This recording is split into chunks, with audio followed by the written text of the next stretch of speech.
রাশিয়ার প্রধানমন্ত্রী মিখাইল মিশুস্তিনের সভাপতিত্বে 2 দিনব্যাপী সাংহাই কোঅপারেশন অর্গানাইজেশনের সদস্য রাষ্ট্রের শীর্ষ নেতাদের নিয়ে বৈঠক শুরু হয়েছে।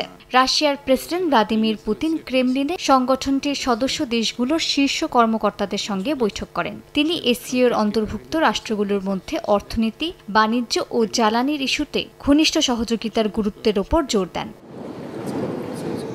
এদিন চীনের প্রধানমন্ত্রী লি কিয়াংয়ের সঙ্গে আলাদা বৈঠক করেন পুতিন। বৈঠকে লি কিয়াং জানান, চীন রাশিয়ার সঙ্গে বিনিয়োগ, জ্বালানি, কৃষি ও অন্যান্য ক্ষেত্রে সহযোগিতা গভীর করার জন্য প্রস্তুত। তিনি রাশিয়ার বাজারে উচ্চমানের কৃষি ও খাদ্যপণ্য আমদানি বৃদ্ধির আহ্বান জানান। এদিকে রুশ প্রধানমন্ত্রী জানান, রাশিয়া চীনের যৌথ কৌশলগত অংশীদারিত্ব অভূতপূর্ব পর্যায়ে পৌঁছেছে। তিনি রাশিয়ায় চীনা ব্যবসার জন্য অনুকূল পরিবেশ সৃষ্টিতে প্রস্তুত থাকার কথা জানান। এছাড়া এসসিওর প্রাতিষ্ঠানিক কাঠামো শক্তিশালী করতে চীন রাশিয়ার ঘনিষ্ঠ সমন্বয়ের গুরুত্ব উল্লেখ করেন।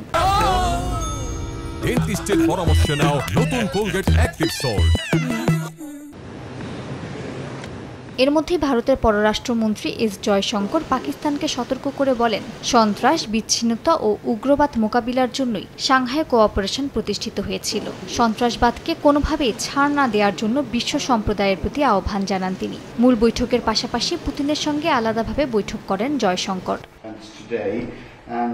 অন্যদিকে রাশিয়ার পররাষ্ট্রমন্ত্রী সের্গেই ল্যাভরভের সঙ্গে বৈঠক করেন পাকিস্তানের পররাষ্ট্রমন্ত্রী ইসহাক দার। ল্যাভরভ বৈঠকে বলেন, পাকিস্তানের সঙ্গে অংশীদারিত্ব দক্ষিণ এশিয়ায় রাশিয়ার নীতির অন্যতম অগ্রাধিকার। তিনি জানান, তাদের সম্পর্ক আরও গভীর হচ্ছে।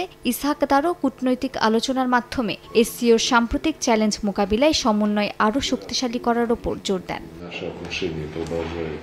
মালিহা সুহরওয়ার্দী, সময় সংবাদ।